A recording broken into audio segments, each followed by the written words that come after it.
ਆਸ਼ੀਸ਼ਿਤ ਸਬਤ ਦੇ ਦਿਨ ਦੀ ਆਰਾਧਨਾ ਦਾ ਸਮਾਂ ਫਿਰ ਆ ਗਿਆ ਹੈ। ਅੱਜ ਆਓ ਅਸੀਂ ਸਮਝ ਜਿਹੜੀ ਪਰਮੇਸ਼ਵਰ ਨੇ ਸਾਨੂੰ ਦਿੱਤੀ ਹੈ, ਉਪਦੇਸ਼ ਲੇਖ ਨਾਲ ਪਰਮੇਸ਼ਵਰ ਦੇ ਵਚਨ ਸਾਂਝਾ ਕਰਨ ਦਾ ਕੁਝ ਸਮਾਂ ਲਈਏ। ਜੇਕਰ ਪਰਮੇਸ਼ਵਰ ਨੇ ਸਾਨੂੰ ਸਮਝ ਨਾ ਦਿੱਤੀ ਹੁੰਦੀ ਤਾਂ ਅੱਜ ਅਸੀਂ ਮੂਰਖ ਅਤੇ ਅਣਜਾਣ ਹੁੰਦੇ, ਕਿਉਂਕਿ ਅਸੀਂ ਪਰਮੇਸ਼ਵਰ ਨੂੰ ਪਹਿਚਾਨ ਨਹੀਂ ਪਾਉਂਦੇ ਅਤੇ ਨਾ ਹੀ ਸਵਰਗ ਦੇ ਰਾਜ ਦੀ ਆਸ ਰੱਖਦੇ। ਬਾਈਬਲ ਦੇ ਨਬੀਆਂ ਨੇ ਭਵਿੱਖਬਾਣੀ ਕੀਤੀ ਕਿ ਪਰਮੇਸ਼ਵਰ ਪਵਿੱਤਰ ਆਤਮਾ ਦੇ ਯੁੱਗ ਵਿੱਚ ਇਸ ਧਰਤੀ ਉੱਤੇ ਆਉਣਗੇ ਅਤੇ ਮਨੁੱਖ ਜਾਤੀ ਨੂੰ ਉਹਨਾਂ ਨੂੰ ਪਹਿਚਾਨਣ ਦੀ ਸਮਝ ਦੇਣਗੇ। ਆਓ ਅਸੀਂ ਕਲੂਸੀਆ ਦੀ ਕਿਤਾਬ ਅਧਿਆਇ 2 ਵਚਨ 2 ਉੱਤੇ ਇੱਕ ਨਜ਼ਰ ਪਾਈਏ, ਤਾਂ ਜੋ ਉਹਨਾਂ ਦੇ ਦਿਲਾਂ ਨੂੰ ਤਸੱਲੀ ਹੋਵੇ ਅਤੇ ਉਹ ਪ੍ਰੇਮ ਵਿੱਚ ਗੁੰਦੇ ਰਹਿਣ, ਭਈ ਉਹ ਸਮਝ ਦੀ ਪੂਰੀ ਨੇਚਾ ਦੇ ਸਾਰੇ ਤਨ ਨੂੰ ਪ੍ਰਾਪਤ ਹੋ ਜਾਣ ਅਤੇ ਪਰਮੇਸ਼ਵਰ ਦੇ ਭੇਤ ਨੂੰ ਜਾਣ ਲੈਣ, ਅਰਥਾਤ ਮਸੀਹ ਨੂੰ, ਜਿਹਦੇ ਵਿੱਚ ਬੁੱਧ ਅਤੇ ਗਿਆਨ ਦੇ ਸਾਰੇ ਖਜ਼ਾਨੇ ਗੁਪਤ ਹਨ। ਮੈਂ ਇਹ ਆਖਦਾ ਹਾਂ, ਭਈ ਕਿਤੇ ਭੋਟਣੀਆਂ ਗੱਲਾਂ ਨਾਲ ਕੋਈ ਤੁਹਾਨੂੰ ਪੁਚਲਾ ਨਾ ਲਵੇ। ਬਾਈਬਲ ਸਾਨੂੰ ਸਿਖਾਉਂਦੀ ਹੈ ਕਿ ਪਰਮੇਸ਼ਵਰ ਦਾ ਭੇਤ ਇਹ ਪਹਿਚਾਨਣਾ ਹੈ ਕਿ ਮਸੀਹ ਕੌਣ ਹਨ, ਕਿਉਂਕਿ ਜਿਹਦੇ ਵਿੱਚ ਬੁੱਧ ਅਤੇ ਗਿਆਨ ਦੇ ਸਾਰੇ ਖਜ਼ਾਨੇ ਗੁਪਤ ਹਨ। ਇਸ ਲਈ ਮਸੀਹ ਨੂੰ ਪਹਿਚਾਨਣਾ ਸਾਡੇ ਲਈ ਮੁਕਤੀ ਪ੍ਰਾਪਤ ਕਰਨ ਅਤੇ ਸਵਰਗ ਦੇ ਰਾਜ ਵਿੱਚ ਪ੍ਰਵੇਸ਼ ਕਰਨ ਵਿੱਚ ਕਾਬਲ ਹੋਣ ਲਈ ਸਭ ਤੋਂ ਮਹੱਤਵਪੂਰਨ ਪਹਿਲੂਆਂ ਵਿੱਚੋਂ ਇੱਕ ਹੈ। ਫਿਰ ਮਸੀਹ ਨੂੰ ਜੋ ਇਸ ਧਰਤੀ ਉੱਤੇ ਸਰੀਰ ਵਿੱਚ ਆਉਂਦੇ ਹਨ, ਕੌਣ ਚੰਗੀ ਤਰ੍ਹਾਂ ਸਮਝ ਸਕਦਾ ਹੈ ਅਤੇ ਸਵੀਕਾਰ ਕਰ ਸਕਦਾ ਹੈ? ਬਾਈਬਲ ਅਤੇ ਨਬੀ ਕਹਿੰਦੇ ਹਨ ਕਿ ਇਹ ਉਹੀ ਹਨ ਜਿਨ੍ਹਾਂ ਨੇ ਪਰਮੇਸ਼ਵਰ ਤੋਂ ਸਮਝ ਨੂੰ ਪ੍ਰਾਪਤ ਕੀਤਾ ਹੈ। ਆਓ ਅਸੀਂ ਇਸ ਪ੍ਰਸ਼ਨ ਦਾ ਉੱਤਰ ਪਹਿਲਾ ਯਹੂਨਾ 5 ਵਿੱਚ ਲੱਭੀਏ। ਆਓ ਅਸੀਂ ਯਹੂਨਾ ਦੀ ਕਿਤਾਬ ਅਧਿਆਇ 5 ਵਚਨ 18 ਦੇਖੀਏ। ਅਸੀਂ ਜਾਣਦੇ ਹਾਂ ਭਈ ਹਰ ਕੋਈ ਜਿਹੜਾ ਪਰਮੇਸ਼ਵਰ ਤੋਂ ਜੰਮਿਆ ਹੈ ਸੋ ਪਾਪ ਨਹੀਂ ਕਰਦਾ ਹੈ, ਸਗੋਂ ਜਿਹੜਾ ਪਰਮੇਸ਼ਵਰ ਤੋਂ ਜੰਮਿਆ ਸੀ ਉਹ ਉਸ ਦੀ ਰੱਖਿਆ ਕਰਦਾ ਹੈ ਅਤੇ ਉਹ ਦੁਸ਼ਟ ਉਸ ਨੂੰ ਹੱਥ ਨਹੀਂ ਲਾਉਂਦਾ। ਅਸੀਂ ਜਾਣਦੇ ਹਾਂ ਭਈ ਅਸੀਂ ਪਰਮੇਸ਼ਵਰ ਤੋਂ ਹਾਂ ਅਤੇ ਸਾਰਾ ਸੰਸਾਰ ਉਸ ਦੁਸ਼ਟ ਦੇ ਵਸ ਵਿੱਚ ਪਿਆ ਹੋਇਆ ਹੈ। ਅਸੀਂ ਜਾਣਦੇ ਹਾਂ ਜੋ ਪਰਮੇਸ਼ਵਰ ਦਾ ਪੁੱਤਰ ਆਇਆ ਹੈ ਅਤੇ ਉਸਨੇ ਸਾਨੂੰ ਕੀ ਦਿੱਤਾ ਹੈ? ਇਹ ਲਿਖਿਆ ਹੈ, ਅਤੇ ਸਾਨੂੰ ਬੁੱਧੀ ਦਿੱਤੀ ਹੈ ਭਈ ਅਸੀਂ ਉਸ ਸੱਚੇ ਨੂੰ ਜਾਣੀਏ। ਪਰਮੇਸ਼ਵਰ ਨੂੰ ਲੱਭਣ ਲਈ ਸਾਨੂੰ ਪੱਕੇ ਤੌਰ ਤੇ ਸਮਝ ਦੀ ਜ਼ਰੂਰਤ ਹੈ। ਸਾਨੂੰ ਬੁੱਧੀ ਦਿੱਤੀ ਹੈ ਭਈ ਅਸੀਂ ਉਸ ਸੱਚੇ ਨੂੰ ਜਾਣੀਏ ਅਤੇ ਅਸੀਂ ਉਸ ਸੱਚੇ ਵਿੱਚ ਅਰਥਾਤ ਉਹਦੇ ਪੁੱਤਰ ਯਿਸੂ ਮਸੀਹ ਵਿੱਚ ਹਾਂ। ਸੱਚਾ ਪਰਮੇਸ਼ਵਰ ਅਤੇ ਸਦੀਪਕ ਜੀਵਨ ਇਹੋ ਹੈ। ਸਮਝ ਤੋਂ ਬਿਨਾਂ ਅਸੀਂ ਪਰਮੇਸ਼ਵਰ ਨੂੰ ਜਦੋਂ ਉਹ ਧਰਤੀ ਉੱਤੇ ਸਰੀਰ ਵਿੱਚ ਆਉਂਦੇ ਹਨ ਮਿਲ ਨਹੀਂ ਸਕਦੇ, ਨਾ ਉਹਨਾਂ ਨੂੰ ਪਹਿਚਾਣ ਸਕਦੇ ਹਾਂ ਅਤੇ ਨਾ ਉਹਨਾਂ ਨੂੰ ਸਵੀਕਾਰ ਕਰ ਸਕਦੇ ਹਾਂ। ਹੁਣ ਆਓ ਇਹ ਜਾਣਨ ਲਈ ਜ਼ਬੂਰਾਂ ਦੀ ਪੋਥੀ 111 ਦੇਖੀਏ ਕਿ ਪਰਮੇਸ਼ਵਰ ਨੇ ਇਸ ਪ੍ਰਕਾਰ ਦੀ ਸਮਝ ਦੇਣ ਲਈ ਕਿਸ ਨਾਲ ਵਾਅਦਾ ਕੀਤਾ। ਆਓ ਜ਼ਬੂਰਾਂ ਦੀ ਪੋਥੀ ਅਧਿਆਇ 111 ਵਚਨ 10 ਦੇਖੀਏ। ਯਹੋਵਾ ਦਾ ਡਰ ਬੁੱਧ ਦਾ ਮੂਲ ਹੈ, ਜਿਨ੍ਹਾਂ ਉਹਨਾਂ ਨੂੰ ਪੂਰਾ ਕਰਦੇ ਹਨ। ਉਹਨਾਂ ਦੀ ਸਮਝ ਕੀ ਹੈ? ਉਹਨਾਂ ਦੀ ਸਮਝ ਚੰਗੀ ਹੈ, ਉਸ ਦੀ ਉਸਤਤ ਸਦਾ ਤੀਕ ਬਣੀ ਰਹੇਗੀ। ਕਿ ਇਸ ਲਈ ਪਰਮੇਸ਼ਵਰ ਨੇ ਸਾਡੇ ਲਈ ਸਾਰੀ ਬੁੱਧੀ ਅਤੇ ਗਿਆਨ ਹਾਸਲ ਕਰਨ ਦਾ ਦਰਵਾਜ਼ਾ ਨਹੀਂ ਖੋਲ੍ਹਿਆ ਅਤੇ ਸਾਨੂੰ ਸਮਝਣ ਲਈ ਮਨ ਨਹੀਂ ਦਿੱਤਾ, ਤਾਂ ਜੋ ਅਸੀਂ ਉਹਨਾਂ ਦੇ ਹੁਕਮਾਂ ਦਾ ਪਾਲਨ ਕਰਨ ਵਿੱਚ ਕਾਬਲ ਹੋਈਏ। ਇਸ ਲਈ ਜਿਨ੍ਹਾਂ ਨੇ ਪਰਮੇਸ਼ਵਰ ਤੋਂ ਸਮਝ ਨੂੰ ਪ੍ਰਾਪਤ ਕੀਤਾ ਹੈ ਉਹੀ ਪਰਮੇਸ਼ਵਰ ਦੇ ਹੁਕਮਾਂ ਦਾ ਪਾਲਨ ਕਰਦੇ ਹਨ। ਇਸ ਲਈ ਅੱਜ ਅਸੀਂ ਪਰਮੇਸ਼ਵਰ ਦੇ ਹੁਕਮਾਂ ਦਾ ਲਗਨ ਨਾਲ ਪਾਲਨ ਕਰਦੇ ਹਾਂ, ਨਾ ਕਿ ਮਨੁੱਖਾਂ ਦੁਆਰਾ ਬਣਾਏ ਗਏ ਨਿਯਮਾਂ ਦਾ। ਪ੍ਰਕਾਸ਼ ਦੀ ਪੋਥੀ 14 ਵਿੱਚ ਇਸਤਰੀ ਦੀ ਬਾਕੀ ਸੰਤਾਨਾਂ ਬਾਰੇ, ਜਿਨ੍ਹਾਂ ਨੂੰ ਧਰਤੀ ਉੱਤੋਂ ਲੈ ਲਿਆ ਗਿਆ ਹੈ, ਭਵਿੱਖਬਾਣੀ ਕੀਤੀ ਗਈ ਹੈ। ਇਹ ਉਹ ਹਨ ਜੋ ਸ਼ੈਤਾਨ ਦੇ ਵਿਰੁੱਧ ਹਨ ਅਤੇ ਪਰਮੇਸ਼ਵਰ ਦੇ ਹੁਕਮਾਂ ਦਾ ਪਾਲਨ ਕਰਕੇ ਸੰਪੂਰਨ ਤੌਰ ਤੇ ਪਰਮੇਸ਼ਵਰ ਦੇ ਪੱਖ ਵਿੱਚ ਖੜੇ ਹਨ। ਦੂਸਰੇ ਸ਼ਬਦਾਂ ਵਿੱਚ, ਉਹ ਜੋ ਪਰਮੇਸ਼ਵਰ ਦੇ ਹੁਕਮਾਂ ਦਾ ਪਾਲਨ ਕਰਦੇ ਹਨ ਉਹਨਾਂ ਵਿੱਚ ਇੱਕ ਗੱਲ ਬਰਾਬਰ ਹੈ, ਉਹ ਸਮਝ ਹੈ। ਸਮਝਦਾਰ ਲੋਕਾਂ ਨੂੰ ਕਿਸ ਨੂੰ ਜਾਣਨ ਦਾ ਮੌਕਾ ਮਿਲਦਾ ਹੈ? ਉਹ ਪਰਮੇਸ਼ਵਰ ਨੂੰ ਜਾਣ ਸਕਦੇ ਹਨ। ਜੋ ਪਰਮੇਸ਼ਵਰ ਦੇ ਹੁਕਮਾਂ ਨੂੰ ਮੰਨਦੇ ਹਨ ਉਹਨਾਂ ਦੇ ਕੋਲ ਸਮਝ ਹੈ। ਜੋ ਉਹਨਾਂ ਦੇ ਹੁਕਮਾਂ ਨੂੰ ਮੰਨਦੇ ਹਨ ਬਲਕਿ ਉਹ ਉਹਨਾਂ ਤੇ ਪ੍ਰਗਟ ਕਰਦੇ ਹਨ। ਇੱਕ ਵਾਰ ਫਿਰ ਅਸੀਂ ਇਸ ਦਾ ਪੱਕਾ ਜਵਾਬ ਪਹਿਲਾ ਯਹੂਨਾ ਵਿੱਚ ਦੇਖ ਸਕਦੇ ਹਾਂ। ਆਓ ਪਹਿਲਾ ਯਹੂਨਾ ਅਧਿਆਇ 2 ਖੋਲੀਏ। ਪਹਿਲਾ ਯਹੂਨਾ ਅਧਿਆਇ 2 ਵਚਨ 3। ਅਤੇ ਜੇ ਅਸੀਂ ਉਹਦੇ ਹੁਕਮਾਂ ਦੀ ਪਾਲਣਾ ਕਰੀਏ ਤਾਂ ਇਸ ਤੋਂ ਜਾਣਦੇ ਹਾਂ ਜੋ ਅਸਾਂ ਉਸ ਨੂੰ ਜਾਤਾ ਹੈ ਕਿ ਜ਼ਬੂਰਾਂ ਦੀ ਪੋਥੀ ਦੇ ਲੇਖਕ ਅਤੇ ਰਸੂਲ ਯਹੂਨਾ ਦੋਨਾਂ ਨੇ ਇੱਕ ਹੀ ਗੱਲ ਦੀ ਗਵਾਹੀ ਨਹੀਂ ਦਿੱਤੀ। ਬਾਈਬਲ ਕਹਿੰਦੀ ਹੈ ਕਿ ਜੇਕਰ 2 ਜਾਂ 3 ਗਵਾਹ ਹਨ ਤਾਂ ਉਸ ਦੀ ਗਵਾਹੀ ਨੂੰ ਸੱਚ ਮੰਨਿਆ ਜਾਂਦਾ ਹੈ। ਉਹ ਜਿਹੜਾ ਆਖਦਾ ਹੈ ਭਈ ਮੈਂ ਉਹਨੂੰ ਜਾਣਿਆ ਹੈ ਅਤੇ ਉਹਦੇ ਹੁਕਮਾਂ ਦੀ ਪਾਲਣਾ ਨਹੀਂ ਕਰਦਾ ਸੋ ਝੂਠਾ ਹੈ ਅਤੇ ਸੱਚਾਈ ਉਹਦੇ ਵਿੱਚ ਹੈ ਨਹੀਂ। ਪਰ ਜੇ ਕੋਈ ਉਹਦੇ ਵਚਨ ਦੀ ਪਾਲਣਾ ਕਰਦਾ ਹੋਵੇ ਉਸ ਵਿੱਚ ਪਰਮੇਸ਼ਵਰ ਦਾ ਪ੍ਰੇਮ ਸੱਚੀ ਮੁੱਚੀ ਸੰਪੂਰਨ ਕੀਤਾ ਹੋਇਆ ਹੈ।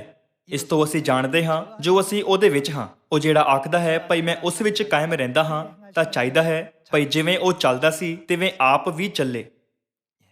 ਜਦੋਂ ਅਸੀਂ ਬਾਈਬਲ ਦੇ ਇਹਨਾਂ ਵਚਨਾਂ ਨੂੰ ਦੇਖਦੇ ਹਾਂ ਤਦ ਅਸੀਂ ਸਮਝ ਸਕਦੇ ਹਾਂ ਕਿ ਉਹ ਸਾਰੇ ਜੋ ਪਰਮੇਸ਼ਵਰ ਦੇ ਹੁਕਮਾਂ ਦਾ ਪਾਲਣ ਕੀਤੇ ਬਿਨਾਂ ਉਹਨਾਂ ਨੂੰ ਜਾਣਨ ਦਾ ਦਾਅਵਾ ਕਰਦੇ ਹਨ ਉਹ ਝੂਠੇ ਹਨ। ਅਜਿਹਾ ਇਸ ਲਈ ਹੈ ਕਿਉਂਕਿ ਪਰਮੇਸ਼ਵਰ ਨੇ ਉਹਨਾਂ ਨੂੰ ਉਹ ਸਮਝ ਨਹੀਂ ਦਿੱਤੀ ਜੋ ਉਹਨਾਂ ਨੂੰ ਪਰਮੇਸ਼ਵਰ ਨੂੰ ਪਹਿਚਾਨਣ ਵਿੱਚ ਯੋਗ ਬਣਾਵੇ। ਗਲਾਤੀਆਂ ਦੀ ਕਿਤਾਬ ਦੇ ਅਨੁਸਾਰ ਵਿਵਸਥਾ ਸਾਨੂੰ ਕਿਸ ਤੱਕ ਪਹੁੰਚਾਉਂਦੀ ਹੈ? ਇਹ ਸਾਨੂੰ ਮਸੀਹ ਤੱਕ ਪਹੁੰਚਾਉਂਦੀ ਹੈ, ਅਰਥਾਤ ਸਾਨੂੰ ਪਰਮੇਸ਼ਵਰ ਦੇ ਵੱਲ ਲੈ ਜਾਂਦੀ ਹੈ ਨਾ? ਸਾਨੂੰ ਪਰਮੇਸ਼ਵਰ ਦੇ ਹੁਕਮਾਂ ਨੂੰ ਮੰਨਣਾ ਚਾਹੀਦਾ ਹੈ। ਬਾਈਬਲ ਕਹਿੰਦੀ ਹੈ ਕਿ ਉਹ ਸਾਰੇ ਜਿਨ੍ਹਾਂ ਦੇ ਕੋਲ ਸਮਝ ਹੈ ਪਰਮੇਸ਼ਵਰ ਦੇ ਹੁਕਮਾਂ ਦਾ ਪਾਲਣ ਕਰਦੇ ਹਨ। ਇਹ ਉਹ ਲੋਕ ਹਨ ਜੋ ਧਰਤੀ ਉੱਤੇ ਗੁਪਤ ਰੂਪ ਵਿੱਚ ਆਉਣ ਵਾਲੇ ਪਰਮੇਸ਼ਵਰ ਨੂੰ ਜਾਣ ਸਕਦੇ ਹਨ, ਸਵੀਕਾਰ ਕਰ ਸਕਦੇ ਹਨ ਅਤੇ ਉਹਨਾਂ ਨੂੰ ਮਿਲ ਸਕਦੇ ਹਨ। ਅੱਜ ਦੇ ਗਲੋਬਲ ਪਿੰਡ ਵਿੱਚ ਜਿਹੜੇ ਮਨੁੱਖ ਦੁਆਰਾ ਬਣਾਏ ਗਏ ਨਿਯਮਾਂ ਦਾ ਪਾਲਣ ਕਰਦੇ ਹਨ ਅਤੇ ਪਰਮੇਸ਼ਵਰ ਦੇ ਹੁਕਮਾਂ ਦੀ ਪਾਲਣਾ ਨਹੀਂ ਕਰਦੇ ਉਹ ਸਮੁੰਦਰ ਦੀ ਰੇਤ ਵਾਂਗ ਹਨ।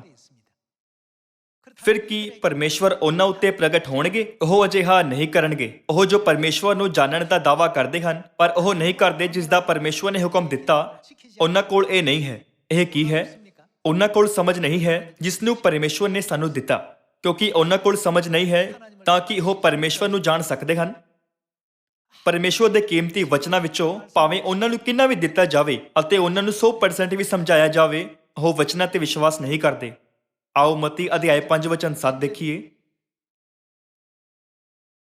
ਕਪਟੀਓ ਯਸ਼ਾਇਆ ਨੇ ਤੁਹਾਡੇ ਵਿਖੇ ਠੀਕ ਅਗਮ ਵਾਕ ਕੀਤਾ ਹੈ ਕਿ ਇਹ ਲੋਕ ਆਪਣੇ ਬੁੱਲਾਂ ਨਾਲ ਮੇਰਾ ਆਦਰ ਕਰਦੇ ਹਨ ਪਰ ਇਹਨਾਂ ਦਾ ਦਿਲ ਮੈਥੋਂ ਦੂਰ ਹੈ। ਉਹ ਵਿਅਰਥਾ ਮੇਰੀ ਉਪਾਸਨਾ ਕਰਦੇ ਹਨ। ਉਹ ਮਨੁੱਖਾਂ ਦੇ ਹੁਕਮਾਂ ਦੀ ਸਿੱਖਿਆ ਦਿੰਦੇ ਹਨ। ਉਹਨਾਂ ਦੀਆਂ ਸਿੱਖਿਆਵਾਂ ਵਿੱਚੋਂ ਮੁੱਖ ਕਾਰਕ ਪਰਮੇਸ਼ਵਰ ਦੇ ਹੁਕਮ ਨਹੀਂ ਪਰ ਮਨੁੱਖ ਦੁਆਰਾ ਬਣਾਏ ਗਏ ਨਿਯਮ ਹਨ। ਜੋ ਪਰਮੇਸ਼ਵਰ ਦੇ ਹੁਕਮਾਂ ਨੂੰ ਮੰਨਦੇ ਹਨ ਉਹਨਾਂ ਲੋਕਾਂ ਨੂੰ ਪਰਮੇਸ਼ਵਰ ਸਮਝ ਅਤੇ ਅਹਿਸਾਸ ਦਿੰਦੇ ਹੋਏ ਉਹਨਾਂ ਨੂੰ ਪਰਮੇਸ਼ਵਰ ਨੂੰ ਜਾਣਨ ਵਿੱਚ ਅਗਵਾਈ ਕਰਦੇ ਹਨ ਤਾਂ ਜੋ ਉਹ ਪਰਮੇਸ਼ਵਰ ਨੂੰ ਸਵੀਕਾਰ ਕਰ ਸਕਣ। ਪਰ ਜੋ ਲੋਕ ਮਨੁੱਖ ਦੁਆਰਾ ਬਣਾਏ ਨਿਯਮਾਂ ਉੱਤੇ ਆਧਾਰਿਤ ਸਿੱਖਿਆਵਾਂ ਦੇ ਰਾਹੀਂ ਪਰਮੇਸ਼ਵਰ ਨੂੰ ਦੇਖਦੇ ਹਨ ਉਹ ਪਰਮੇਸ਼ਵਰ ਨੂੰ ਧਰਮ ਵਿਰੋਧੀ ਜਾਂ ਇੱਕ ਪੰਥ ਦੇ ਮੁਖੀਆ ਵਜੋਂ ਦੇਖਦੇ ਹਨ। ਇਸ ਤਰ੍ਹਾਂ ਇਹ ਪ੍ਰਗਟ ਹੁੰਦਾ ਹੈ ਕਿ ਉਹ ਮਸੀਹ ਨੂੰ ਪਹਿਚਾਨਣ ਵਿੱਚ ਅਸਮਰਥ ਹਨ। ਇਹ ਮਾਮਲਾ 2000 ਸਾਲ ਪਹਿਲਾਂ ਸਪਸ਼ਟ ਰੂਪ ਨਾਲ ਦਿਖਾਇਆ ਗਿਆ ਸੀ। ਜੋ ਲੋਕ ਪਰਮੇਸ਼ਵਰ ਦੇ ਹੁਕਮਾਂ ਨੂੰ ਮਨਾਉਂਦੇ ਹਨ ਉਹਨਾਂ ਦੇ ਕੋਲ ਸਮਝ ਹੈ ਜੋ ਉਹਨਾਂ ਦੀ ਪਰਮੇਸ਼ਵਰ ਨੂੰ ਪਹਿਚਾਨਣ ਵਿੱਚ ਅਗਵਾਈ ਕਰਦੇ ਹਨ। ਭਾਵੇਂ ਪਰਮੇਸ਼ਵਰ ਇਸ ਧਰਤੀ ਉੱਤੇ ਇੱਕ ਨਰ ਜਾਂ ਇੱਕ ਨਾਰੀ ਦੇ ਰੂਪ ਵਿੱਚ ਆਏ, ਪਰਮੇਸ਼ਵਰ ਨੂੰ ਮਿਲਣ ਅਤੇ ਉਹਨਾਂ ਨੂੰ ਪਹਿਚਾਨਣ ਵਿੱਚ ਕਾਬਲ ਹੋਣ ਦਾ ਸਭ ਤੋਂ ਮਹੱਤਵਪੂਰਨ ਕਾਰਕ ਪਰਮੇਸ਼ਵਰ ਦੇ ਹੁਕਮਾਂ ਦਾ ਪਾਲਣ ਕਰਨਾ ਹੈ। ਕਿ ਤੁਸੀਂ ਸਹਿਮਤ ਨਹੀਂ?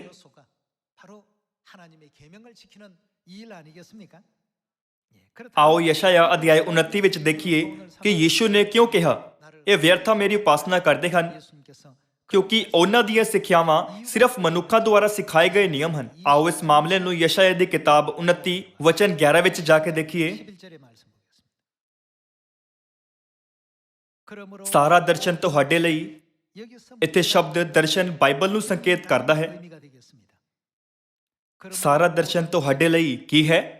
ਉਸ ਮੋਹਰ ਲੱਗੀ ਹੋਈ ਪੁਸਤਕ ਦੀਆਂ ਗੱਲਾਂ ਵਾਂਗੂ ਹੈ ਜਿਹੜੀ ਉਹ ਕਿਸੇ ਪੜ੍ਹੇ ਹੋਏ ਨੂੰ ਇਹ ਆਖ ਕੇ ਦੇਣ ਕਿ ਇਹਨੂੰ ਪੜ੍ਹੋ ਤਾਂ ਪਰ ਉਹ ਆਖੇ ਮੈਂ ਪੜ੍ਹ ਨਹੀਂ ਸਕਦਾ ਕਿਉਂ ਜੋ ਉਹਨੂੰ ਮੋਹਰ ਲੱਗੀ ਹੋਈ ਹੈ।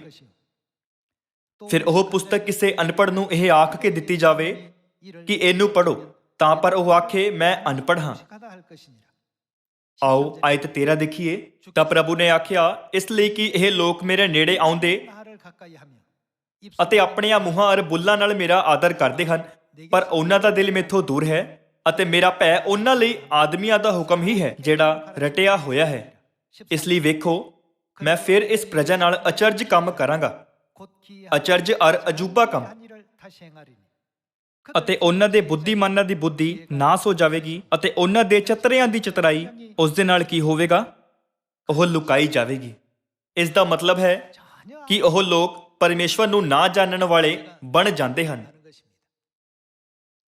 ਜੇਕਰ ਉਹ ਮਨੁੱਖ ਦੁਆਰਾ ਬਣਾਈ ਗਈ ਕਿਸੇ ਵੀ ਸਿੱਖਿਆ ਨੂੰ ਨਹੀਂ ਜਾਣਦੇ ਤਾਂ ਉਹ ਪਰਮੇਸ਼ਵਰ ਨੂੰ ਜਲਦੀ ਪਹਿਚਾਣ ਪਾਉਂਦੇ। ਉਹਨਾਂ ਦੇ ਵਿਸ਼ਵਾਸ ਦਾ ਦ੍ਰਿਸ਼ਟੀਕੋਣ ਪੂਰੀ ਤਰ੍ਹਾਂ ਨਾਲ ਮਨੁੱਖਾਂ ਦੀਆਂ ਸਿੱਖਿਆਵਾਂ ਦੁਆਰਾ ਕਾਬੂ ਕੀਤਾ ਗਿਆ ਹੈ। ਇਹ ਉਹਨਾਂ ਦੇ ਪਰਮੇਸ਼ਵਰ ਬਾਰੇ ਆਪਣੇ ਆਪ ਨੂੰ ਰੂੜੀਵਾਦ ਬਣਾਉਣ ਦਾ ਕਾਰਨ ਹੈ। ਨਤੀਜੇ ਵਜੋਂ ਉਹ ਪਰਮੇਸ਼ਵਰ ਉੱਤੇ ਵਿਸ਼ਵਾਸ ਕਰਨ ਵਿੱਚ ਅਸਮਰਥ ਹੁੰਦੇ ਹਨ, ਭਾਵੇਂ ਪਰਮੇਸ਼ਵਰ ਆਪ ਇਸ ਧਰਤੀ ਤੇ ਦੇਹ ਧਾਰਨ ਕਰਕੇ ਆਉਣ ਅਤੇ ਉਹਨਾਂ ਨੂੰ ਬਾਈਬਲ ਦੀਆਂ ਸਾਰੀਆਂ ਭਵਿੱਖਬਾਣੀਆਂ ਸਮਝਾਉਣ।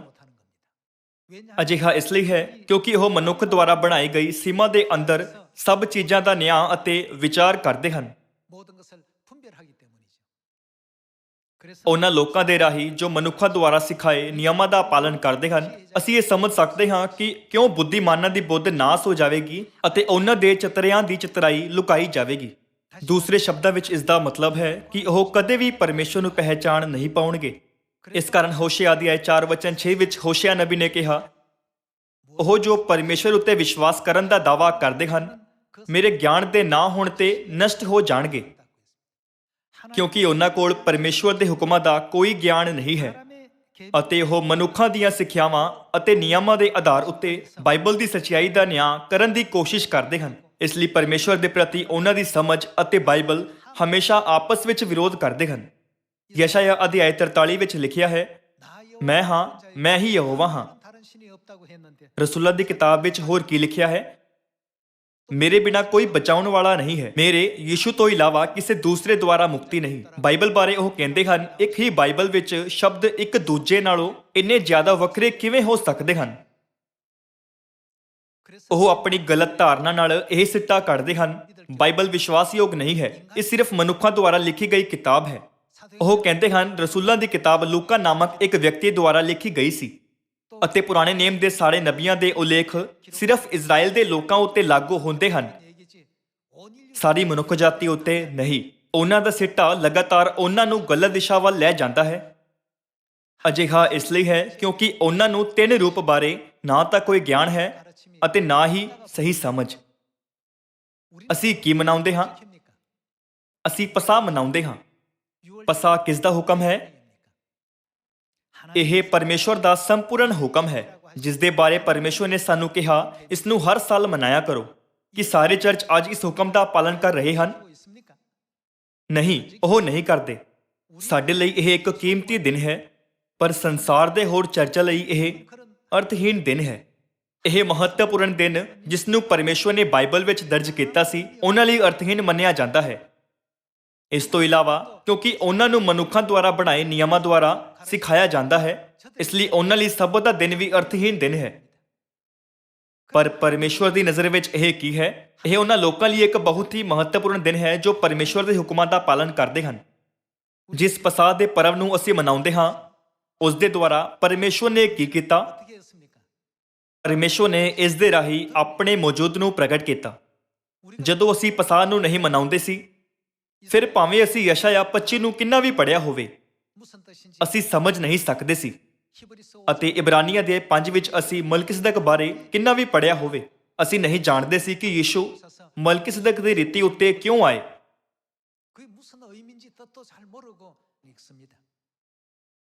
ਪਰ ਪਸਾਹ ਵਿੱਚ ਸਮਾਈ ਪਰਮੇਸ਼ਵਰ ਦੀ ਇੱਛਾ ਮਹਿਸੂਸ ਕਰਨ ਤੋਂ ਬਾਅਦ, ਇਸ ਹੁਕਮ ਦਾ ਪਾਲਨ ਕਰਨ ਤੋਂ ਬਾਅਦ, ਅਸੀਂ ਯਸ਼ਾਇਆ ਅਧਿਆਇ 25, ਯਹੂਨਾ ਅਧਿਆਇ 6 ਅਤੇ ਨਾਲ ਹੀ ਮਤੀ ਅਧਿਆਇ 26 ਦੇ ਵਚਨਾਂ ਨੂੰ ਸਪਸ਼ਟ ਸਮਝ ਸਕਦੇ ਹਾਂ। ਕਿ ਅਸੀਂ ਪੂਰੀ ਤਰ੍ਹਾਂ ਨਾਲ ਇਸ ਦੇ ਪਿੱਛੇ ਦੇ ਅਰਥ ਨੂੰ ਨਹੀਂ ਸਮਝ ਸਕਦੇ ਕਿ ਅਸੀਂ ਪਸਾਹ ਕਿਉਂ ਮਨਾਉਂਦੇ ਹਾਂ। ਜੇਕਰ ਅਸੀਂ ਪਸਾਹ ਮਨਾਉਣ ਵਿੱਚ ਅਸਫਲ ਹਾਂ ਤਾਂ ਅਸੀਂ ਕਿਸ ਨੂੰ ਪਹਿਚਾਨਣ ਵਿੱਚ ਅਸਫਲ ਹੋਵਾਂਗੇ? ਅਸੀਂ ਮਸੀਹ ਨੂੰ ਕਦੇ ਸਵੀਕਾਰ ਨਹੀਂ ਕਰ ਪਾਵਾਂਗੇ ਜੋ ਦੂਸਰੀ ਵਾਰ ਧਰਤੀ ਉੱਤੇ ਆਏ। ਜੇਕਰ ਅਸੀਂ ਉਹਨਾਂ ਨੂੰ ਸਵੀਕਾਰ ਨਾ ਕਰੀਏ ਤਾਂ ਅਸੀਂ ਹੋਰ ਕਿਸ ਨੂੰ ਸਵੀਕਾਰ ਕਰਨ ਵਿੱਚ ਅਸਫਲ ਹੁੰਦੇ ਹਾਂ? ਅਸੀਂ ਲੇਲੇ ਦੀ ਪਤਨੀ ਨੂੰ ਸਵੀਕਾਰ ਨਹੀਂ ਕਰ ਸਕਦੇ ਜੋ ਸਾਡੀ ਸਵਰਗੀ ਮਾਤਾ ਹੈ। ਯਸ਼ਾਇਆ ਅਧਿਆਇ 19 ਵਿੱਚ ਲਿਖਿਆ ਹੈ, ਜਦੋਂ ਅਸੀਂ ਮਨੁੱਖਾਂ ਦੁਆਰਾ ਬਣਾਏ ਗਏ ਨਿਯਮਾਂ ਦੁਆਰਾ ਸਿਖਾਏ ਜਾਂਦੇ ਹਾਂ ਤਾਂ ਬੁੱਧੀ ਅਤੇ ਸਮਝ ਨਸ਼ਟ ਹੋ ਜਾਂਦੀ ਹੈ। ਜੋ ਪਰਮੇਸ਼ਵਰ ਦੇ ਹੁਕਮਾਂ ਨੂੰ ਮੰਨਦੇ ਹਨ ਉਹਨਾਂ ਨੂੰ ਪਰਮੇਸ਼ਵਰ ਸਮਝ ਦੇਣਗੇ ਤਾਂ ਜੋ ਉਹ ਜਾਣ ਸਕਣ ਕਿ ਸੱਚਾ ਮਸੀਹ ਕੌਣ ਹੈ। ਫਿਰ ਕੀ ਅਸੀਂ ਜੋ ਪਸਾਹ ਅਤੇ ਸਬਤ ਦੇ ਹੁਕਮਾਂ ਦਾ ਪਾਲਨ ਕਰਦੇ ਹਾਂ ਪਰਮੇਸ਼ਵਰ ਨੂੰ ਪਹਿਚਾਣ ਸਕਦੇ ਹਾਂ, ਭਾਵੇਂ ਉਹ ਇਸ ਧਰਤੀ ਉੱਤੇ ਸਰੀਰ ਵਿੱਚ ਆਏ? ਹਾਂ, ਅਸੀਂ ਉਹਨਾਂ ਨੂੰ ਪਹਿਚਾਣ ਸਕਦੇ ਹਾਂ। ਯਸ਼ਾਇਆ ਅਧਿਆਇ 25 ਵਚਨ 6, ਇਸੇ ਪਹਾੜ ਤੇ ਸੈਨਾ ਦਾ ਯਹੋਵਾ ਸਾਰਿਆਂ ਲੋਕਾਂ ਲਈ ਮੋਟੀਆਂ ਵਸਤਾਂ ਦਾ ਦਾਊਦ ਕਰੇਗਾ, ਪੁਰਾਣੀਆਂ ਮੱਦਾਂ ਦੀ ਦਾਊਦ, ਗੁੱਦੇ ਹੋਏ ਮੋਟੀਆਂ ਵਸਤਾਂ, ਛਾਣੀਆਂ ਹੋਈਆਂ ਪੁਰਾਣੀਆਂ ਮੱਦਾਂ, ਅਤੇ ਇਸ ਪਹਾੜ ਤੇ ਉਸ ਪਰਦੇ ਨੂੰ ਚੱਫ ਲਵੇਗਾ, ਉਸ ਪਰਦੇ ਨੂੰ ਜਿਹੜਾ ਸਾਰਿਆਂ ਲੋਕਾਂ ਦੇ ਉੱਤੇ ਹੈ, ਨਾਲੇ ਉਸ ਕੱਜਣ ਨੂੰ ਜਿਹੜਾ ਸਾਰੀਆਂ ਕੌਮਾਂ ਉੱਤੇ ਲਟਕਦਾ ਹੈ। ਅਤੇ ਪ੍ਰਭੂ ਯਹੋਵਾ ਸਾਰਿਆਂ ਮੂੰਹਾਂ ਤੋਂ ਹੰਝੂ ਪੁੰਜ ਸੁੱਟੇਗਾ, ਉਹ ਮੌਤ ਨੂੰ ਸਦਾ ਲਈ ਚੱਫ ਲਵੇਗਾ ਅਤੇ ਆਪਣੀ ਪ੍ਰਜਾ ਦੀ ਬਦਨਾਮੀ ਨੂੰ ਸਾਰੀ ਧਰਤੀ ਦੇ ਉੱਤੋਂ ਦੂਰ ਕਰ ਦੇਵੇਗਾ, ਕਿਉਂਕਿ ਇਹ ਯਹੋਵਾ ਦਾ ਬੋਲ ਹੈ। ਉਸ ਦਿਨ ਆਖਿਆ ਜਾਵੇਗਾ, ਵੇਖੋ ਇਹ ਸਾਡਾ ਪਰਮੇਸ਼ਵਰ ਹੈ, ਅਸੀਂ ਉਹਨੂੰ ਉਡੀਕਦੇ ਸਾਂ ਅਤੇ ਉਹ ਸਾਨੂੰ ਬਚਾਵੇਗਾ। ਇਹ ਯਹੋਵਾ ਹੈ, ਅਸੀਂ ਉਹਦੀ ਉਡੀਕਦੇ ਸਾਂ, ਅਸੀਂ ਉਹਦੀ ਮੁਕਤੀ ਵਿੱਚ ਖੁਸ਼ੀ ਮਨਾਈਏ ਅਤੇ ਆਨੰਦ ਕਰੀਏ। ਇੱਥੇ ਆਇਤ 9 ਵਿੱਚ ਭਵਿੱਖਬਾਣੀ ਦੇ ਵਚਨ ਦੱਸਦੇ ਹਨ ਕਿ ਕੁਝ ਲੋਕ ਇਹ ਕਹਿਣਗੇ, ਦੇਖੋ ਇਹ ਸਾਡਾ ਪਰਮੇਸ਼ਵਰ ਹੈ। ਬਾਈਬਲ ਵਿੱਚ ਦਰਜ ਕੀਤਾ ਗਿਆ ਹੈ ਕਿ ਇਹ ਲੋਕ ਕਹਿਣਗੇ, ਅਸੀਂ ਉਹਨੂੰ ਉਡੀਕਦੇ ਸਾਂ ਅਤੇ ਉਹ ਸਾਨੂੰ ਬਚਾਵੇਗਾ। ਯਸ਼ਾਇਆ 25 ਦੀ ਭਵਿੱਖਬਾਣੀ ਵਿੱਚ ਜਦੋਂ ਉਹ ਇਹ ਘੋਸ਼ਣਾ ਕਰਦੇ ਹਨ ਕਿ ਦੇਖੋ ਇਹ ਸਾਡਾ ਪਰਮੇਸ਼ਵਰ ਹੈ, ਫਿਰ ਉਹ ਕਿਹੜੇ ਦ੍ਰਿਸ਼ ਨੂੰ ਦੇਖਦੇ ਹਨ? ਇਸ ਭਵਿੱਖਬਾਣੀ ਵਿੱਚ ਪਹਿਲਾਂ ਕੀ ਦੱਸਿਆ ਗਿਆ ਹੈ? ਅਸੀਂ ਉਸ ਦ੍ਰਿਸ਼ ਨੂੰ ਦੇਖ ਸਕਦੇ ਹਾਂ ਜਿਸ ਵਿੱਚ ਪਰਮੇਸ਼ਵਰ ਪੁਰਾਣੀਆਂ ਮੱਦਾਂ ਨਾਲ ਦਾਊਦ ਦੇ ਰਹੇ ਹਨ ਤੇ ਪੁਰਾਣੀਆਂ ਮੱਦਾਂ ਨਾਲ ਮੌਤ ਦਾ ਸਦਾ ਲਈ ਨਾਸ਼ ਕਰ ਰਹੇ ਹਨ। ਪੁਰਾਣੀਆਂ ਹੋਈਆਂ ਮੱਦਾਂ ਦੀ ਦਾਊਦ ਦੇਣ ਵਾਲੇ ਬਾਰੇ ਉਹ ਕੀ ਕਹਿੰਦੇ ਹਨ? ਵੇਖੋ ਇਹ ਸਾਡਾ ਪਰਮੇਸ਼ਵਰ ਹੈ, ਅਸੀਂ ਉਹਨੂੰ ਉਡੀਕਦੇ ਸਾਂ ਅਤੇ ਉਹ ਸਾਨੂੰ ਬਚਾਵੇਗਾ। ਉਹ ਕਿਵੇਂ ਉਹਨਾਂ ਨੂੰ ਪਰਮੇਸ਼ਵਰ ਦੇ ਰੂਪ ਵਿੱਚ ਪਹਿਚਾਣ ਸਕਦੇ ਹਨ? ਇਹ ਉਹ ਮੱਦ ਹੈ ਜੋ ਮੌਤ ਦਾ ਸਦਾ ਲਈ ਨਾਸ਼ ਕਰਦੀ ਹੈ। ਪਸਾਹ ਦਾ ਪਰਵ ਮਨਾਏ ਬਿਨਾਂ ਕੋਈ ਵੀ ਇਸ ਨੂੰ ਕਦੇ ਨਹੀਂ ਜਾਣ ਸਕਦਾ। ਸਿਰਫ ਉਹ ਜੋ ਪਸਾਹ ਦਾ ਪਰਵ ਮਨਾਉਂਦੇ ਹਨ ਇਸ ਤੱਥ ਬਾਰੇ ਪੱਕੇ ਹੋ ਸਕਦੇ ਹਨ ਕਿ ਪਸਾਹ ਦਾ ਦਾਖਰਸ ਹੀ ਉਹ ਦਾਖਰਸ ਹੈ ਜੋ ਸਾਨੂੰ ਪਾਪਾਂ ਦੀ ਮਾਫੀ ਅਤੇ ਸਦੀਪਕ ਜੀਵਨ ਦਿੰਦਾ ਹੈ। ਜੋ ਪਰਮੇਸ਼ਵਰ ਦੇ ਹੁਕਮਾਂ ਦਾ ਪਾਲਨ ਕਰਦੇ ਹਨ ਉਹਨਾਂ ਨੂੰ ਪਰਮੇਸ਼ਵਰ ਸਮਝ ਦਿੰਦੇ ਹਨ ਤਾਂ ਜੋ ਉਹ ਉਹਨਾਂ ਨੂੰ ਜੋ ਸੱਚੇ ਹਨ ਅਰਥਾਤ ਮਸੀਹ ਨੂੰ ਜਾਣ ਸਕਣ। ਇਸ ਲਈ ਇਸ ਦੇ ਦੁਆਰਾ ਕਿ ਅਸੀਂ ਜੋ ਪਸਾਹ ਦਾ ਪਰਵ ਮਨਾਉਂਦੇ ਹਾਂ ਪੱਕੇ ਤੌਰ ਤੇ ਇਹ ਨਹੀਂ ਜਾਣ ਸਕਦੇ ਕਿ ਜਦੋਂ ਮਸੀਹ ਇਸ ਧਰਤੀ ਤੇ ਆਉਣਗੇ ਤਾਂ ਉਹਨਾਂ ਨੂੰ ਪਸਾਹ ਦੀ ਸੱਚਾਈ ਸਾਡੇ ਲਈ ਲਿਆਉਣੀ ਪਏਗੀ। ਵੇਖੋ ਇਹ ਸਾਡਾ ਪਰਮੇਸ਼ਵਰ ਹੈ, ਅਸੀਂ ਉਹਨੂੰ ਉਡੀਕਦੇ ਸਾਂ ਅਤੇ ਉਹ ਸਾਨੂੰ ਬਚਾਵੇਗਾ। ਕੋਈ ਸਾਨੂੰ ਬਚਾ ਨਹੀਂ ਸਕਦਾ, ਉਹੀ ਸਾਨੂੰ ਬਚਾਵੇਗਾ। ਕੀ ਇਹ ਯਸ਼ਾਇਆ ਅਧਿਆਇ 25 ਦੀ ਭਵਿੱਖਬਾਣੀ ਨਹੀਂ ਹੈ ਜੋ ਸਾਨੂੰ ਇਸ ਗੱਲ ਦਾ ਪੂਰਾ ਯਕੀਨ ਕਰਾਉਂਦੀ ਹੈ? ਇਸ ਦੇ ਦੁਆਰਾ ਅਸੀਂ ਉਹਨਾਂ ਲੋਕਾਂ ਵਿੱਚ ਫਰਕ ਦੱਸ ਸਕਦੇ ਹਾਂ ਜਿਨ੍ਹਾਂ ਨੂੰ ਸਮਝ ਦਿੱਤੀ ਗਈ ਹੈ ਅਤੇ ਜਿਨ੍ਹਾਂ ਨੂੰ ਨਹੀਂ ਦਿੱਤੀ ਗਈ, ਉਹਨਾਂ ਵਿੱਚੋਂ ਜੋ ਪਰਮੇਸ਼ਵਰ ਦੇ ਹੁਕਮ ਦਾ ਪਾਲਨ ਕਰਦੇ ਹਨ ਅਤੇ ਜੋ ਨਹੀਂ ਕਰਦੇ। ਜਦੋਂ ਮਸੀਹ ਦੂਸਰੀ ਵਾਰ ਇਸ ਧਰਤੀ ਉੱਤੇ ਆਉਂਦੇ ਹਨ ਉਦੋਂ ਸਾਨੂੰ ਪਰਮੇਸ਼ਵਰ ਦੇ ਲੋਕ ਹੋਣਾ ਚਾਹੀਦਾ ਹੈ ਜੋ ਸਿੱਧੇ ਪਰਮੇਸ਼ਵਰ ਦੁਆਰਾ ਸਿਖਾਏ ਜਾਂਦੇ ਹਨ ਅਤੇ ਪਰਮੇਸ਼ਵਰ ਦੇ ਹੁਕਮਾਂ ਦਾ ਪਾਲਨ ਕਰਦੇ ਹਨ। ਫਿਰ ਅਸੀਂ ਉਹਨਾਂ ਨੂੰ ਪ੍ਰਾਪਤ ਕਰ ਸਕਦੇ ਹਾਂ। ਨਹੀਂ ਤਾਂ ਅਸੀਂ ਮਸੀਹ ਨੂੰ ਸਵੀਕਾਰ ਨਹੀਂ ਪਰ ਉਹਨਾਂ ਦਾ ਇਨਕਾਰ ਕਰਾਂਗੇ, ਜਿਵੇਂ ਗ੍ਰੰਥੀ ਅਤੇ ਫਰੀਸੀਆਂ ਨੇ 2000 ਸਾਲ ਪਹਿਲਾਂ ਕੀਤਾ ਸੀ। ਕੀ ਤੁਹਾਨੂੰ ਯਾਦ ਨਹੀਂ ਕਿ ਪਹਿਲਾ ਯਹੂਨਾ ਅਧਿਆਇ 2 ਵਚਨ 3 ਵਿੱਚ ਕੀ ਲਿਖਿਆ ਹੈ? ਜਿਹੜਾ ਆਖਦਾ ਹੈ ਮੈਂ ਉਹਨੂੰ ਜਾਣਿਆ ਹੈ ਪਰ ਉਹਦੇ ਹੁਕਮਾਂ ਦੀ ਪਾਲਣਾ ਨਹੀਂ ਕਰਦਾ ਸੋ ਝੂਠਾ ਹੈ। ਇਸ ਦਾ ਮਤਲਬ ਹੈ ਕਿ ਉਹ ਪਰਮੇਸ਼ਵਰ ਨੂੰ ਕਦੇ ਨਹੀਂ ਜਾਣ ਸਕਦਾ। ਇਸ ਧਰਤੀ ਉੱਤੇ ਦੋ ਤਰ੍ਹਾਂ ਦੇ ਲੋਕ ਹਨ, ਉਹ ਜੋ ਪਸਾਹ ਨੂੰ ਜ਼ਰੂਰੀ ਮੰਨਦੇ ਹਨ ਅਤੇ ਉਹ ਜੋ ਨਹੀਂ ਮੰਨਦੇ। ਉਹਨਾਂ ਵਿੱਚੋਂ ਕਿਹੜਾ ਸਹੀ ਹੈ? ਜੋ ਲੋਕ ਪਸਾਹ ਨਹੀਂ ਮਨਾਉਂਦੇ ਉਹ ਜ਼ੋਰ ਦਿੰਦੇ ਹਨ ਕਿ ਇਸ ਨੂੰ ਨਾ ਮਨਾਉਣਾ ਸਹੀ ਹੈ, ਜਦ ਕਿ ਜੋ ਲੋਕ ਪਸਾਹ ਮਨਾਉਂਦੇ ਹਨ ਉਹ ਕਹਿੰਦੇ ਹਨ ਕਿ ਇਸ ਨੂੰ ਮਨਾਉਣਾ ਸਹੀ ਹੈ। ਕਿਉਂਕਿ ਉਹਨਾਂ ਵਿੱਚ ਇਸ ਤਰ੍ਹਾਂ ਦੇ ਮਤਭੇਦ ਹਨ, ਇਸ ਲਈ ਇਸ ਨੂੰ ਹੱਲ ਕਰਨ ਦਾ ਸਭ ਤੋਂ ਚੰਗਾ ਤਰੀਕਾ ਪਰਮੇਸ਼ਵਰ ਦੇ ਫੈਸਲੇ ਨੂੰ ਸੁਣਨਾ ਚਾਹੀਦਾ ਹੈ ਨਾ? ਲੂਕਾ ਅਧਿਆਇ 22 ਵਿੱਚ ਯੀਸ਼ੂ ਨੇ ਕਿਹਾ, ਮੈਂ ਵੱਡੀ ਇੱਛਾ ਨਾਲ ਚਾਹਿਆ ਜੋ ਆਪਣੇ ਕਸ਼ਟ ਭੋਗਣ ਤੋਂ ਪਹਿਲਾਂ ਇਹ ਫਸਾ ਤੁਹਾਡੇ ਨਾਲ ਖਾਵਾਂ। 어느 정도 시키기를 원했습니까? 원하고 원하였다. ਇਸ ਪ੍ਰਕਾਰ ਪਸਾ ਮਨਾਇਆ ਜਾਣਾ ਚਾਹੀਦਾ ਹੈ ਜਾਂ ਨਹੀਂ, ਇਸ ਦਾ ਫੈਸਲਾ ਪਹਿਲਾਂ ਤੋਂ ਹੀ ਪਰਮੇਸ਼ਵਰ ਦੁਆਰਾ ਕੀਤਾ ਗਿਆ ਹੈ। ਪਰਮੇਸ਼ਵਰ ਜਿਨ੍ਹਾਂ ਨੇ ਮੁਕਤੀ ਦੀ ਸੱਚਾਈ ਨੂੰ ਸਥਾਪਿਤ ਕੀਤਾ, ਇਸ ਮਾਮਲੇ ਬਾਰੇ 4 ਖੁਸ਼ਖਬਰੀ ਦੀਆਂ ਕਿਤਾਬਾਂ ਵਿੱਚ ਇੰਨਾ ਜ਼ਿਆਦਾ ਜ਼ੋਰ ਦਿੰਦੇ ਹੋਏ ਕਿਹਾ, ਮੈਂ ਵੱਡੀ ਇੱਛਾ ਨਾਲ ਚਾਹਿਆ ਜੋ ਆਪਣੇ ਕਸ਼ਟ ਭੋਗਣ ਤੋਂ ਪਹਿਲਾਂ ਇਹ ਪਸਾ ਤੁਹਾਡੇ ਨਾਲ ਖਾਵਾਂ, ਹੈ ਨਾ? ਕਿ ਇਸ ਦਾ ਉਲੇਖ 4 ਖੁਸ਼ਖਬਰੀ ਦੀਆਂ ਕਿਤਾਬਾਂ ਮਤੀ, ਮਰਕੁਸ, ਲੂਕਾ ਅਤੇ ਯਹੂਨਾ ਵਿੱਚ ਨਹੀਂ ਹੈ। ਪਰਮੇਸ਼ਵਰ ਨੇ 2000 ਸਾਲ ਪਹਿਲਾਂ ਇੱਕ ਵਾਰ ਫਿਰ ਜ਼ੋਰ ਦਿੱਤਾ, ਮੈਂ ਜ਼ਰੂਰ ਪਸਾ ਦੀ ਸੱਚਾਈ ਲਿਆਵਾਂਗਾ। 한 번 더 강조하신 내용이 있습니다. ਆਓ ਇਬਰਾਨੀਆਂ ਦੀ ਕਿਤਾਬ ਅਧਿਆਇ 7 ਉੱਤੇ ਇੱਕ ਨਜ਼ਰ ਪਾਈਏ। 찾도록 합시다. ਅਧਿਆਇ 7 ਵਚਨ 18। ਅਗਲਾ ਹੁਕਮ ਪੁਰਾਣੇ ਨੇਮ ਦੀ ਵਿਵਸਥਾ ਨਤਾਨਾ ਅਤੇ ਨਿਸਫਲ ਹੋਣ ਕਰਕੇ ਰੱਦੀ ਹੋ ਜਾਂਦਾ ਹੈ, ਕਿਉਂਕਿ ਸ਼ਰਾਂ ਨੇ ਕੁਝ ਵੀ ਸੰਪੂਰਨ ਨਹੀਂ ਕੀਤਾ ਅਤੇ ਉਹਦੇ ਥਾਂ ਉੱਤੇ ਨਾਲੋਂ ਇੱਕ ਚੰਗੀ ਆਸਾ ਰੱਖੀ ਪਈ ਹੈ, 우리가 하나님 ਜਿਹਦੇ ਰਾਹੀਂ ਅਸੀਂ ਪਰਮੇਸ਼ਵਰ ਦੇ ਨੇੜੇ ਅੱਪੜਦੇ ਹਾਂ। 언약의 법은 ਇਹ ਆਇਤ ਉਸ ਦ੍ਰਿਸ਼ ਦਾ ਵਰਣਨ ਕਰਦੀ ਹੈ ਜਿੱਥੇ ਪਰਮੇਸ਼ਵਰ ਪੁਰਾਣੇ ਨੇਮ ਦੀ ਵਿਵਸਥਾ ਨੂੰ ਨਸ਼ਟ ਕਰਦੇ ਹਨ ਅਤੇ ਨਵੇਂ ਨੇਮ ਦੀ ਵਿਵਸਥਾ ਨੂੰ ਸਥਾਪਿਤ ਕਰਦੇ ਹਨ। ਆਓ ਆਇਤ 20 ਦੇਖੀਏ। ਅਤੇ ਇਹ ਬਿਨਾਂ ਸਹੁੰ ਖਾਦੇ ਨਾ ਬਣਿਆ, ਕਿਉਂ ਜੋ ਉਹ ਬਿਨਾਂ ਸਹੁੰ ਖਾਦੇ ਜਾਜਕ ਬਣੇ ਹਨ, 없이 된 것이 아니니 저희는 ਪਰ ਇਹ ਸਹੁੰ ਖਾਣ ਨਾਲ ਉਸ ਤੋਂ ਬਣਿਆ। 예수는 자기에게 ਇਨ ਉਸ ਨੂੰ ਆਖਿਆ, ਪ੍ਰਭੂ ਨੇ ਸਹੁੰ ਖਾਦੀ 주께서 ਅਤੇ ਉਹ ਨਹੀਂ ਬਦਲੇਗਾ, 지지 아니하시리니 너가 ਤੂੰ ਸਦਾ ਤੀਕ ਦਾ ਜਾਜਕ ਹੈ। 하셨도다. ਆਇਤ 22। ਸੋ ਯੀਸ਼ੂ ਇੱਕ ਹੋਰ ਵੀ ਉੱਤਮ ਨੇਮ ਦਾ ਜਾਮਨ ਬਣਿਆ। 언약의 보정이 되셨느니라. 즉 ਦੂਸਰੇ ਸ਼ਬਦਾਂ ਵਿੱਚ ਉਹ ਨਵੇਂ ਨੇਮ ਦਾ ਜਾਮਨ ਬਣਿਆ। ਆਇਤ 23।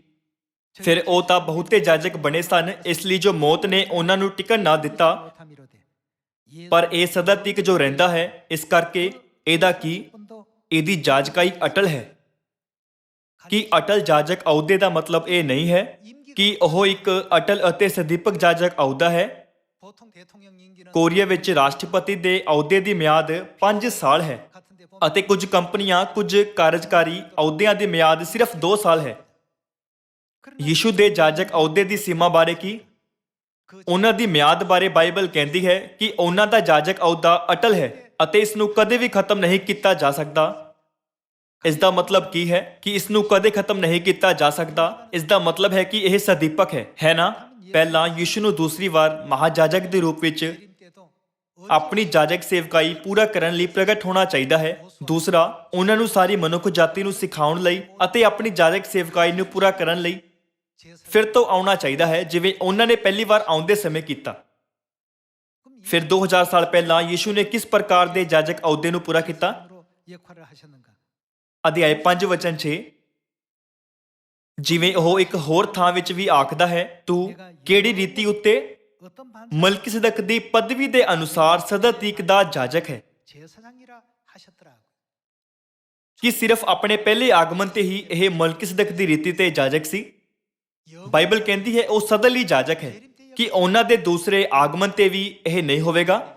ਉਹਨਾਂ ਨੂੰ ਮਲਕੀਸਦਕ ਦੀ ਰੀਤੀ ਤੇ ਜਾਜਕ ਦੇ ਰੂਪ ਵਿੱਚ ਦੂਸਰੀ ਵਾਰ ਇਸ ਧਰਤੀ ਉੱਤੇ ਆਉਣਾ ਚਾਹੀਦਾ ਹੈ, ਕਿਉਂਕਿ ਇਹ ਕਹਿੰਦਾ ਹੈ ਕਿ ਉਹ ਮਲਕੀਸਦਕ ਦੀ ਰੀਤੀ ਉੱਤੇ ਜਾਜਕ ਦੇ ਰੂਪ ਵਿੱਚ ਆਉਣਗੇ। ਫਿਰ ਉਹ ਸੱਚਾਈ ਕੀ ਹੈ ਜਿਹੜੀ ਉਹਨਾਂ ਨੂੰ ਲਿਆਉਣੀ ਚਾਹੀਦੀ ਹੈ? ਪੱਕਾ ਹੀ ਉਹ ਪਸਾਹ ਦਾ ਪਰਵ ਹੈ ਜਿਸ ਨੂੰ ਉਹ ਸਾਡੇ ਕੋਲ ਲਿਆਉਂਦੇ ਹਨ, ਕਿਉਂਕਿ ਉਤਪਤ ਅਧਿਆਇ 14 ਦੇ ਅਨੁਸਾਰ ਮਲਕੀਸਦਕ ਦਾ ਜਾਜਕ ਅਹੁਦਾ ਦਸਵੰਤ ਦੇ ਨਾਲ-ਨਾਲ ਰੋਟੀ ਅਤੇ ਦਾਖਰਸ ਦੁਆਰਾ ਪੂਰਾ ਹੁੰਦਾ ਹੈ। 창세기 14장에 있지 않습니까? ਆਇਤ 7।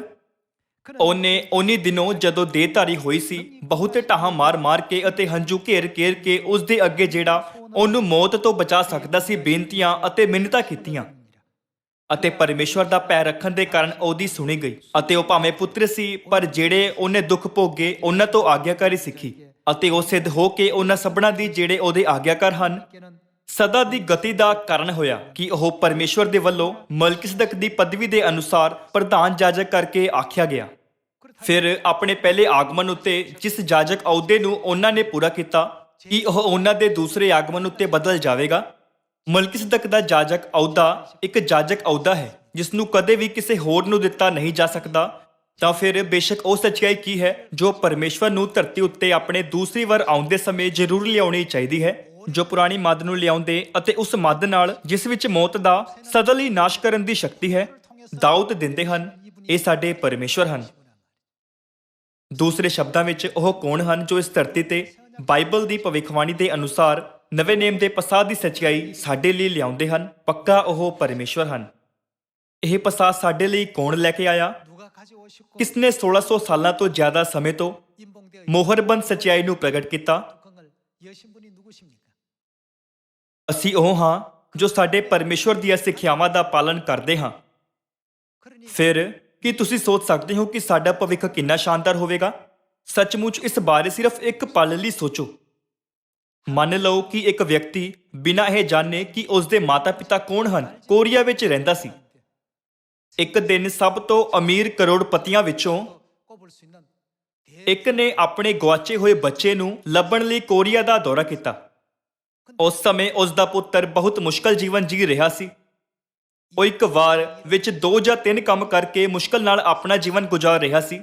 ਬਾਅਦ ਵਿੱਚ ਉਸ ਨੂੰ ਪਤਾ ਚੱਲਿਆ ਕਿ ਉਸ ਦੇ ਪਿਤਾ ਅਮਰੀਕਾ ਵਿੱਚ ਕਰੋੜਪਤੀ ਹਨ। ਉਸ ਦੇ ਪਿਤਾ ਆਪਣੀ ਜਾਇਦਾਦ ਆਪਣੇ ਪੁੱਤਰ ਨੂੰ ਦੇਣ ਲਈ ਕੋਰੀਆ ਆਏ ਸੀ। ਉਹ ਵਿਅਕਤੀ ਉਸ ਦਾ ਪੁੱਤਰ ਸੀ ਜਿਸ ਦੀ ਉਹ ਤਲਾਸ਼ ਕਰ ਰਿਹਾ ਸੀ। ਕੀ ਤੁਸੀਂ ਕਲਪਨਾ ਕਰ ਸਕਦੇ ਹੋ ਕਿ ਜਦੋਂ ਉਸ ਨੂੰ ਪਤਾ ਚੱਲਿਆ ਤਾਂ ਉਸ ਨੂੰ ਕਿਵੇਂ ਲੱਗਿਆ ਹੋਵੇਗਾ? ਉਹ ਬਹੁਤ ਖੁਸ਼ ਹੋਇਆ ਹੋਵੇਗਾ। ਉਹ ਸੋਚ ਵੀ ਨਹੀਂ ਸਕਦਾ ਸੀ ਕਿ ਉਸ ਦਾ ਭਵਿੱਖ ਕਿਹੋ ਜਿਹਾ ਹੋਵੇਗਾ। 지금 ਉਹ ਇੱਕ ਪੁਰਾਣੇ ਗੰਦੇ ਕਿਰਾਏ ਦੇ ਘਰ ਵਿੱਚ ਰਹਿੰਦਾ ਸੀ, ਪਰ ਜਦੋਂ ਉਹ ਇੱਕ ਵਾਰ ਅਮਰੀਕਾ ਚਲਿਆ ਜਾਵੇਗਾ 자기가 미국 가게 ਤਾਂ ਉਸ ਨੂੰ ਆਪਣੇ ਪਿਤਾ ਦੀ ਸਾਰੀ ਜਾਇਦਾਦ ਵਿਰਾਸਤ ਵਿੱਚ ਮਿਲ ਜਾਏਗੀ 물려받게 될 것이고 그 ਅਤੇ ਫਿਰ ਉਹ CEO ਬਣ ਜਾਏਗਾ 자녀 ਕਿਉਂਕਿ ਉਹ ਇੱਕ ਵੱਡੀ ਕੰਪਨੀ ਦੇ ਮਾਲਕ ਦਾ ਪੁੱਤਰ ਸੀ। 위치에 서게 될 것이고 ਇਹ ਸਭ ਜਾਣਨ ਤੋਂ ਬਾਅਦ ਕੀ ਉਹ ਸੋਚ ਸਕਿਆ ਹੋਵੇਗਾ ਕਿ ਉਹ ਕਲਪਨਾਵਾਂ ਨਾਲ ਭਰਿਆ ਨਹੀਂ ਰਹੇਗਾ ਕਿ ਕੀ ਹੋਵੇਗਾ? ਅਸੀਂ ਉਹੀ ਲੋਕ ਹਾਂ ਜਿਨ੍ਹਾਂ ਸਾਹਮਣੇ ਇੰਨਾ ਸ਼ਾਨਦਾਰ ਭਵਿੱਖ ਹੈ। ਜਲਦੀ ਹੀ ਸਵਰਗਦੂਤਾਂ ਦੀ ਦੁਨੀਆ ਅਤੇ ਪੂਰੇ ਬ੍ਰਹਿਮੰਡ ਦੇ ਆਤਮਿਕ ਜੀਵ ਸਾਡੇ ਤੋਂ ਈਰਖਾ ਕਰਨਗੇ। 하고 ਉਹ ਕਹਿਣਗੇ, ਤੁਸੀਂ ਸੱਚਮੁੱਚ ਅਦਭੁਤ ਹੋ, ਤੁਸੀਂ ਆਤਮਹਾਨ ਦੇ ਪੁੱਤਰ ਅਤੇ ਧੀਆਂ ਹੋ। ਜਦੋਂ ਅਸੀਂ ਇਸ ਛੋਟੇ ਜਿਹੇ ਗ੍ਰਹਿ ਧਰਤੀ ਉੱਤੇ ਹੋਣ ਵਾਲੀਆਂ ਪਰਿਸਥਿਤੀਆਂ ਉੱਤੇ ਵਿਚਾਰ ਕਰਦੇ ਹਾਂ ਤਦ ਅਸੀਂ ਸੋਚ ਸਕਦੇ ਹਾਂ ਪਸਾਹ ਦਾ ਪਰਵ ਮਨਾਉਣ ਵਿੱਚ ਕੀ ਚੰਗਾ ਹੈ। ਸਬਤ ਨੂੰ ਮਨਾਉਣਾ ਕੀ ਵੱਡੀ ਗੱਲ ਹੈ? ਕੀ ਅਸਲ ਵਿੱਚ ਪਿਤਾ ਜੀ ਅਤੇ ਮਾਤਾ ਜੀ ਨੂੰ ਜਾਣਨਾ ਅਤੇ ਸਵੀਕਾਰ ਕਰਨਾ ਇੰਨੀ ਮਹਾਨ ਆਸ਼ੀਸ਼ ਹੈ? ਅਜਿਹਾ ਇਸ ਲਈ ਹੈ ਕਿਉਂਕਿ ਸਵਰਗ ਦੇ ਰਾਜ ਦੇ ਭੇਤ ਗੁਪਤ ਹਨ। ਹਾਲਾਂਕਿ ਕਿ ਸਵਰਗ ਦੇ ਰਾਜ ਦੇ ਭੇਤਾਂ ਦਾ ਗਿਆਨ ਸਾਨੂੰ ਉਦੋਂ ਤੋਂ ਨਹੀਂ ਦਿੱਤਾ ਗਿਆ ਜਦੋਂ ਤੋਂ ਅਸੀਂ ਪਰਮੇਸ਼ਵਰ ਦੀ ਸੰਤਾਨ ਹਾਂ। ਫਿਰ ਕੀ ਹੋਵੇਗਾ ਜੇਕਰ ਅਸੀਂ ਬਿਨਾਂ ਇਹ ਮਹਿਸੂਸ ਕੀਤੇ ਕਿ ਪਰਮੇਸ਼ਵਰ ਦੀ ਸੰਤਾਨ ਹੋਣਾ ਕਿੰਨਾ ਵੱਡਾ ਮੁੱਲਾ ਹੈ, ਉਹਨਾਂ ਦੀ ਸੰਤਾਨ ਹੋਣ ਦੇ ਅਧਿਕਾਰ ਨੂੰ ਛੱਡ ਦਈਏ? ਸਾਨੂੰ ਇਹ ਮੂਰਖਤਾ ਭਰਿਆ ਅਤੇ ਦਿਲ ਡਹਿਲਾਉਣ ਵਾਲਾ ਕੰਮ ਕਦੇ ਨਹੀਂ ਕਰਨਾ ਚਾਹੀਦਾ। ਭਰਾਵੋ ਅਤੇ ਭੈਣੋ, ਕਲਪਨਾ ਕਰੋ ਕਿ ਤੁਸੀਂ ਸਭ ਤੋਂ ਅਮੀਰ ਕਰੋੜਪਤੀਆਂ ਵਿੱਚੋਂ ਇੱਕ ਦੀ ਸੰਤਾਨ ਹੋ ਜੋ ਆਪਣੀ ਗੁਆਚੀ ਹੋਈ ਸੰਤਾਨ ਨੂੰ ਲੱਭਣ ਆਏ। 생각해 보십시오. ਤੁਹਾਨੂੰ ਕਿਹੋ ਜਿਹਾ ਲੱਗੇਗਾ? ਸਿਰਫ ਉਸ ਦੀ ਕਲਪਨਾ ਕਰਨਾ ਹੀ ਤੁਹਾਨੂੰ ਇੰਨੀ ਖੁਸ਼ੀ ਦਿੰਦਾ ਹੈ ਨਾ? ਤੁਹਾਨੂੰ ਅਜਿਹਾ ਲੱਗੇਗਾ ਜਿਵੇਂ ਤੁਸੀਂ ਸੰਸਾਰ ਦੇ ਸਭ ਤੋਂ ਉੱਚੇ ਸਥਾਨ ਉੱਤੇ ਹੋ। ਤੁਸੀਂ ਸੋਚੋਗੇ, ਮੇਰਾ ਜੀਵਨ ਕਿਵੇਂ ਬਦਲੇਗਾ? ਮੇਰਾ ਭਵਿੱਖ ਕਿਹੋ ਜਿਹਾ ਹੋਵੇਗਾ? ਜੇਕਰ ਤੁਸੀਂ ਇੱਕ ਅਜਿਹੇ ਭਵਿੱਖ ਦੀ ਕਲਪਨਾ ਕਰਦੇ ਹੋ ਜਿੱਥੇ ਤੁਸੀਂ ਇੱਕ ਸ਼ਾਨਦਾਰ ਮਹਿਲ ਵਿੱਚ ਰਹਿੰਦੇ ਹੋ ਅਤੇ ਬਹੁਤ ਸਾਰੇ ਲੋਕ ਤੁਹਾਡੀ ਸੇਵਾ ਲਈ ਤਿਆਰ ਹਨ, ਭਾਵੇਂ ਉਹ ਤੁਹਾਨੂੰ ਰਾਜਕੁਮਾਰ ਅਤੇ ਰਾਜਕੁਮਾਰੀਆਂ ਦੇ ਰੂਪ ਵਿੱਚ ਨਹੀਂ ਦੇਖਣਾ ਚਾਹੁੰਦੇ, ਤਾਂ ਕੀ ਤੁਸੀਂ ਹੁਣ ਵੀ ਹਰ ਦਿਨ ਖੁਸ਼ ਨਹੀਂ ਹੋਵੋਗੇ? 하루가 얼마나 즐겁습니까? 오늘 ਤੁਹਾਡੇ ਜੀਵਨ ਦਾ ਹਰ ਪਲ ਬਹੁਤ ਖੁਸ਼ੀ ਅਤੇ ਆਨੰਦ ਨਾਲ ਭਰਿਆ ਹੋਵੇਗਾ, ਹੈ ਨਾ? ਕਿਰਪਾ ਕਰਕੇ ਪਰਮੇਸ਼ਵਰ ਨੂੰ ਜਾਣਨ ਨੂੰ ਮਾਮੂਲੀ ਨਾ ਸਮਝੋ। ਹੋ ਸਕਦਾ ਹੈ ਕਿ ਅਸਲ ਵਿੱਚ ਮਹਿਸੂਸ ਨਾ ਹੋਵੇ ਕਿ ਤੁਸੀਂ ਪਰਮੇਸ਼ਵਰ ਦੇ ਬੱਚੇ ਬਣ ਗਏ ਹੋ ਕਿਉਂਕਿ ਤੁਸੀਂ ਅਜੇ ਵੀ ਧਰਤੀ ਤੇ ਹੋ। ਕਹਾਣੀ ਵਿੱਚ ਗੁਆਚੇ ਹੋਏ ਬੱਚੇ ਨਾਲ ਵੀ ਇਸ ਤਰ੍ਹਾਂ ਹੀ ਹੈ। ਕੋਰੀਆ ਵਿੱਚ ਰਹਿੰਦੇ ਹੋਏ ਉਹ ਇਸ ਨੂੰ ਮਹਿਸੂਸ ਨਹੀਂ ਕਰ ਸਕਦਾ ਸੀ। ਉਸਨੇ ਪਹਿਲਾਂ ਅਮਰੀਕਾ ਜਾਣਾ ਸੀ।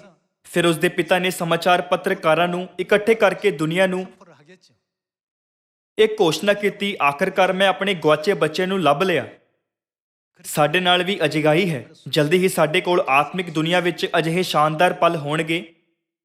ਇਸ ਲਈ ਆਓ ਅਸੀਂ ਧਰਤੀ ਉੱਤੇ ਅਸਥਾਈ ਅਤੇ ਥੋੜੇ ਚਿਰ ਦੀਆਂ ਵਸਤੂਆਂ ਨਾਲ ਚਿੰਬੜੇ ਨਾ ਰਹੀਏ। ਇਸ ਦੇ ਬਜਾਏ ਆਓ ਅਸੀਂ ਉਸ ਸ਼ਾਨਦਾਰ ਭਵਿੱਖ ਦਾ ਇੰਤਜ਼ਾਰ ਕਰੀਏ ਜੋ ਪਰਮੇਸ਼ਵਰ ਸਾਨੂੰ ਦੇਣਗੇ। ਮੈਨੂੰ ਆਸ ਹੈ ਕਿ ਤੁਸੀਂ ਸਾਰੇ ਸਿਯੋਨ ਦੀ ਸੰਤਾਨ ਬਣੋ ਜੋ ਸਾਡੇ ਸਦੀਪਕ ਘਰ ਸਵਰਗ ਵਿੱਚ ਪ੍ਰਵੇਸ਼ ਕਰਦੀ ਹੈ। ਇਸ ਦੇ ਨਾਲ ਮੈਂ ਅੱਜ ਦਾ ਉਪਦੇਸ਼ ਖਤਮ ਕਰਨਾ ਚਾਹਾਂਗਾ। ਤੁਹਾਡਾ ਬਹੁਤ ਬਹੁਤ ਧੰਨਵਾਦ।